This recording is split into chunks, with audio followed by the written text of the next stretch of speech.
começou, os servidores reivindicavam o reajuste salarial de 27,5%, mas decidiram aceitar a proposta do governo de 10,8%. Condé, eu não posso deixar de passar aqui uma observação do Enio Torres Granel pelo Twitter em relação à Primavera Árabe. É um contraditório tão importante no jornalismo, né? Eu acompanho o Jornal da Cultura sempre e teve muitos comentaristas, aliás, com muita esperança de um mundo melhor com a Primavera Árabe. É verdade. E eu ouvi isso que ele está aqui. dizendo é verdade. Porém, assim, eu não vou citar nomes de ninguém, mas, assim, eu sei exatamente quem, quando eu estava assistindo ou estava aqui, tinha esperanças da Primavera Árabe. E quem levantou a Primavera Árabe como sendo uma grande propaganda, aqui do ponto de vista do que a gente discutia no Ocidente, e que não percebia que, na realidade, aquilo era uma desorganização radical de muitos países árabes. Eu, entre esses que criticaram a Primavera Árabe, em momento nenhum no Jornal da Cultura demonstrou nenhuma esperança com relação a essa ideia de que o que estivesse acontecendo ali fosse um processo igual ao que aconteceu em Praga, que daí veio o nome. Mas eu sei, ele tem razão que houve discussão. Aliás, é isso que tem sempre no Jornal da Cultura, né? Discussão. O Brasil perdeu 86 mil vagas com carteira assinada em agosto, o pior resultado para o mês nos últimos 20 anos. Segundo o Ministério do Trabalho, foi o 5º mês seguido que as demissões superaram as contratações. Em 12 meses, quase 1 milhão de postos formais foram fechados no país devido à baixa atividade econômica e à alta da inflação. Se o governo conseguisse receber dos credores os chamados créditos podres, dívidas junto à Receita Federal, por exemplo, a criação de novos impostos poderia ser evitada. Se somar esses cheques aqui, hoje ele representa o faturamento bruto de um mês.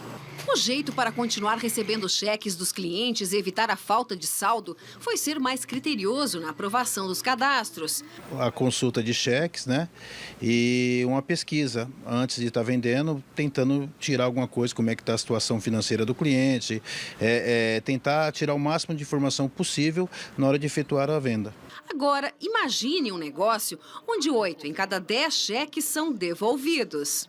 É mais ou menos isso que tem acontecido com a União.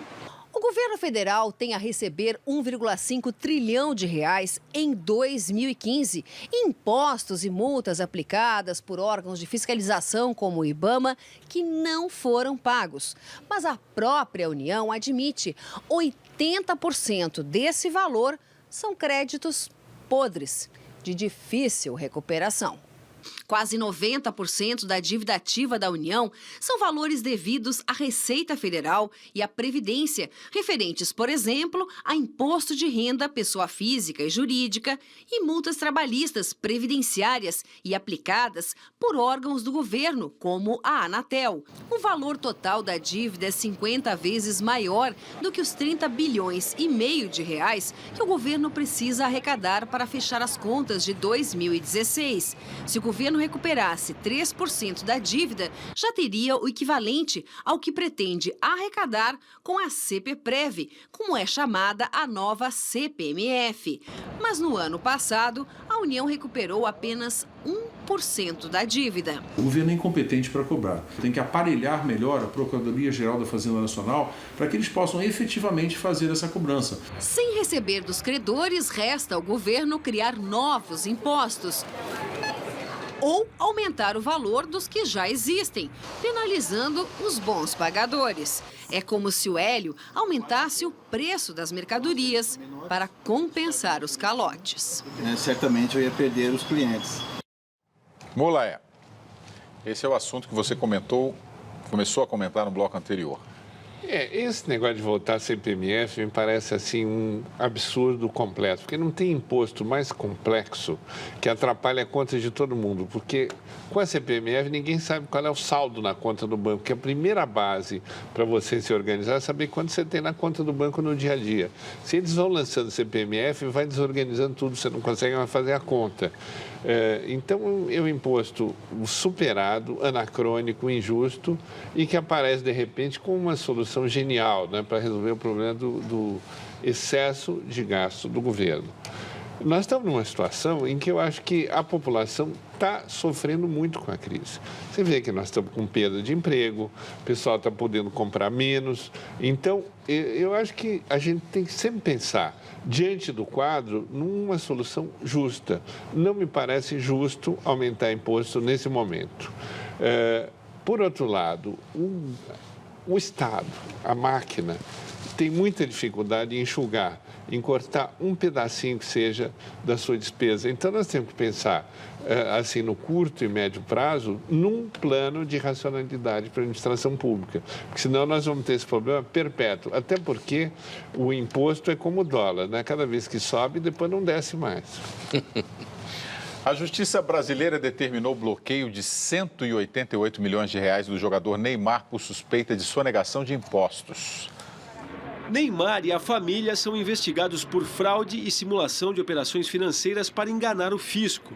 Pelos cálculos da Receita, ele teria sonegado 63 milhões e meio de reais entre 2011 e 2013, quando jogava pelo Santos e foi transferido para o Barcelona. A Receita alega que 90% do salário que o craque recebia do clube santista caía diretamente na conta de uma das empresas de Neymar Santos, pai do jogador, e por isso era tributado num valor mais baixo. O jogador também teria recebido 10 milhões de euros, quase 50 milhões de reais do Barcelona, em um suposto empréstimo. A investigação aponta que o dinheiro pago por fora garantiu a ida de Neymar ao time catalão. A venda de Neymar também é investigada na Espanha. Ele e os dirigentes do Barcelona e do Santos, envolvidos na transferência, são acusados de fraudar contratos firmados entre os dois clubes durante a transação. O prejuízo ao Tesouro Espanhol teria sido de 13 milhões de euros. Em nota, os pais de Neymar defenderam o jogador, disseram que a acusação é injusta e que nem ele nem as empresas da família sonegaram impostos. A Justiça da Suíça abre uma investigação penal contra Joseph Blatter, o presidente da FIFA. O mandatário é acusado de gestão criminosa e apropriação indevida. Os agentes federais fizeram uma busca na sede da FIFA e levaram computadores e documentos. Joseph Blatter é suspeito de ter assinado um contrato de transmissão da Copa do Mundo de 2006 e 2010 com a Federação de Futebol do Caribe abaixo do valor de mercado. Os contratos custaram 250 e 350 mil dólares, respectivamente. E depois foram revendidos por 18 e 20 milhões de dólares. Os agentes investigam quem ficou com a diferença. Blatter também é investigado por um pagamento ilegal ao presidente da UEFA, Michel Platini, no valor equivalente a 10 milhões de reais em 2011. A justificativa foi por serviços prestados entre 1999 e 2002. Tanto Blatter quanto Platini foram interrogados hoje na sede da FIFA, logo depois de uma reunião do Comitê Executivo. O cartola, se condenado, pode pegar 10 anos de prisão.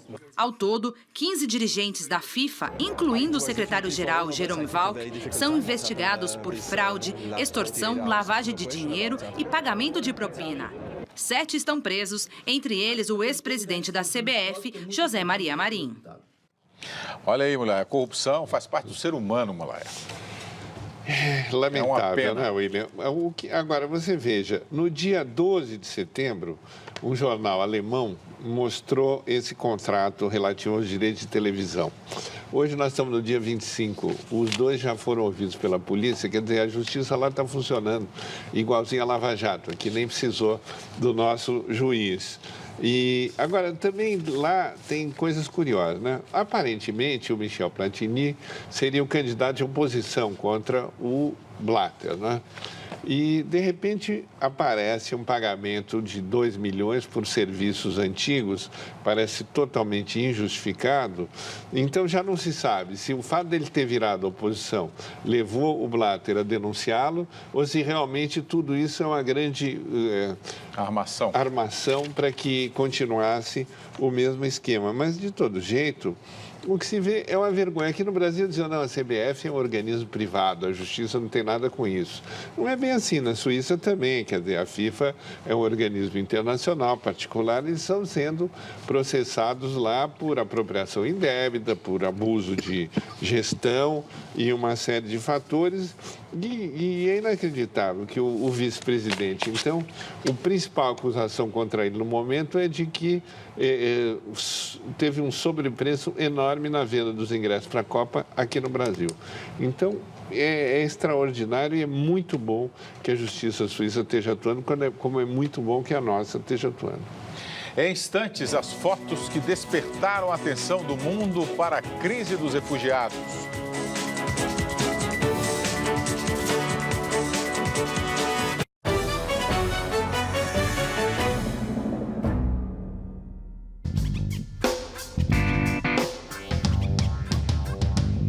Se liga só que hoje no Manos e Minas tem a Batalha dos Loucos, diretamente da Vila Formosa. Tem também o Benção, clipe novo do Crônica Mendes. E o musical fica por conta do Daniel Garnett e do Pequeno. É hoje, é aqui, Manos e Minas.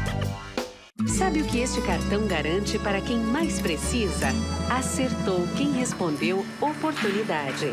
1 milhão de beneficiários já se qualificaram, aumentando o número de carteiras assinadas. E muitos puderam tocar seu negócio. 75% dos adultos do Bolsa Família estão no mercado de trabalho. Bolsa Família é mais do que renda, é oportunidade de avançar para uma vida melhor. Se você recebe o Bolsa Família, mantenha o seu cadastro atualizado. Ela precisa escolher entre a ambição... Posso dar tudo o que você quer. Esta casa, o carro, a casa do Guarujá. E o amor verdadeiro. Com Francisco Cuoco... Um dia desse eu apanho o sábado e amasso a cara dele. Anuska, manequim e mulher. Fica comigo, Anuska.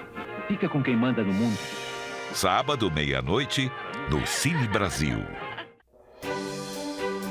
Você, jovem que está insatisfeito com a política do país, pode fazer a